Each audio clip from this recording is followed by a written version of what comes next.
ঘোড়ামারা দ্বীপের পাশে দুর্ঘটনাগ্রস্ত Bangladeshi barge C world.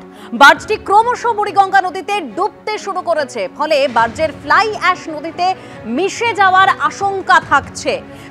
চড়াতে ধাক্কা মারার পর দুভাগ হয়ে গেছে বার্জটি এবং ওই এলাকায় প্রচুর মানুষ মাছ ধরেন। আমি কথা বলবো আমাদের প্রতিনিধি গৌতম মণ্ডলের সঙ্গে। গৌতম, এই ফ্লাই অ্যাশ নদীতে মিশে যাওয়ার আশঙ্কা থাকছে, ওই এলাকায় প্রচুর মানুষ মাছ ধরেন, এখনো পর্যন্ত কি ব্যবস্থা নেওয়া হয়েছে?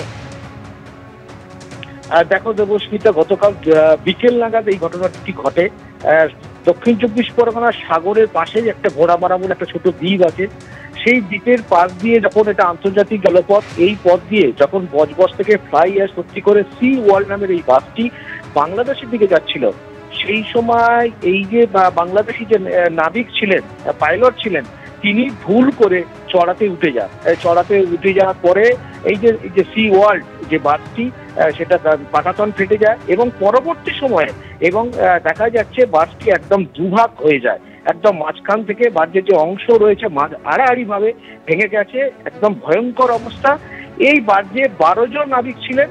সেই 12 জন নাবিক, এই যে পাশের যে ঘোড়ামারা দ্বীপের বাসিন্দারা, যখন এই দুর্ঘটনাগ্রস্ত বাসদ্বীপ থেকে নাবিকরা যখন বাংলাদেশি যে সমস্ত নাগরিক তারা যখন আত্মচিৎকার করতে থাকলেন, যখন এই ডুবতে শুরু করেছেন, সেই সময় এইখানকার যে মৎস্যজীবীরা, ঘোড়ামারা দ্বীপের প্রচুর মানুষ মৎস্য শিকার করেন, সেই মৎস্যজীবী নৌকা দিয়ে এদেরকে উদ্ধার করে আনেন এবং তার পরবর্তী সময় সাগর থানাকে খবর দেওয়া হয়। সাগর থানার পুলিশ গতকাল সন্ধ্যে নাগাদ এই 12 জনকে উদ্ধার করেছে এবং তাদেরকে প্রত্যেককে সেফ হোমে রাখা হয়েছে প্রশাসনের পক্ষ থেকে। P4 insulated water tanks, kitchen and bath fittings, বিশুদ্ধ জল, সুস্থ জীবন, P4 আজীবন। এই যে উদ্ধার হয়েছে 12 জন নাবিক, এটা একটা দিক। অন্য যে দিকটা হচ্ছে এই বার্জে ফ্লাই অ্যাশ আছে। এই ফ্লাই অ্যাশ আস্তে আস্তে নদীর জলে মিশতে শুরু করেছে বুড়িগঙ্গা নদীতে এবং এই নদীর জলে এই যদি ফ্লাই অ্যাশ মিশে যায়, এখানকার প্রচুর প্রান্তিক মৎস্যজীবী আছেন যারা ছোট নৌকা নিয়ে মাছ ধরেন, তাহলে কিন্তু এইখানে জলের সঙ্গে মিশে যাওয়ার পরে অর্থাৎ পুরো বিষয়টি কলকাতা বন্দর কর্তৃপক্ষের নজরে আনা হয়েছে।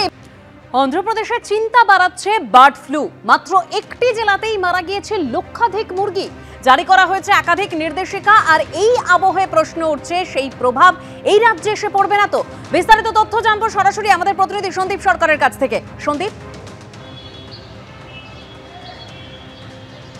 দেখো, মহারাষ্ট্রে শুধু অন্ধ্রপ্রদেশ নয়, মহারাষ্ট্রেতেও কিন্তু বার্ড ফ্লু থাবা বসিয়েছে।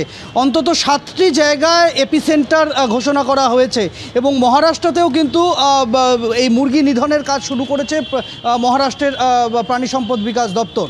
অন্ধ্রপ্রদেশের অবস্থা কিন্তু বেশ গুরুতর।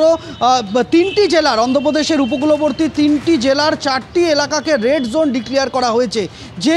যে জায়গাগুলির মধ্যে রয়েছে পূর্ব গোদাবরী, পশ্চিম গোদাবরী, কৃষ্ণা ডিস্ট্রিক্টের মতো জায়গা, যে জায়গাগুলো থেকে আমাদের রাজ্যের সিংহভাগ ডিমের যোগান হয়। আমাদের রাজ্যের এগ মার্চেন্ট অ্যাসোসিয়েশনের বক্তব্য যে দৈনিক প্রায় 3 থেকে 3.5 কোটি ডিম আসে বিভিন্ন রাজ্য থেকে এবং যত ডিম আমাদের রাজ্যে ঢোকে তার মধ্যে একটা বড় অংশ, সবথেকে বেশি অংশ বলা যেতে পারে, আসে অন্ধ্রপ্রদেশ থেকে এবং সেটা আসে এই পূর্ব গোদাবরী, পশ্চিম গোদাবরী এবং কৃষ্ণা ডিস্ট্রিক্ট, এই সমস্ত অঞ্চল থেকে। গত কয়েকদিনের মতো আজও কলকাতার বহু পাইকারি বাজারে সেখানে কিন্তু এই অন্ধ্রপ্রদেশের বিভিন্ন এলাকা থেকে ডিম এসে পৌঁছেছে।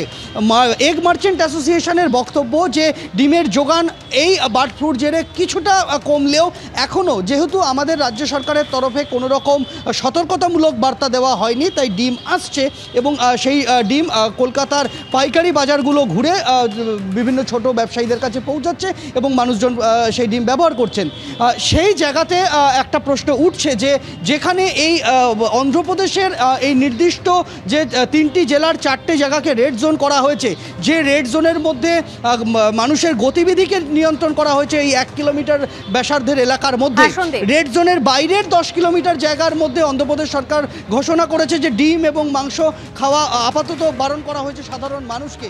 সেই জায়গাতে সতর্কতামূলক কী পদক্ষেপ নেয় আমাদের রাজ্য সরকার, সেই দিকে তাকিয়ে রয়েছে রাজ্যের ডিম ব্যবসায়ীদের সংগঠনগুলিও। ধন্যবাদ সন্দীপ।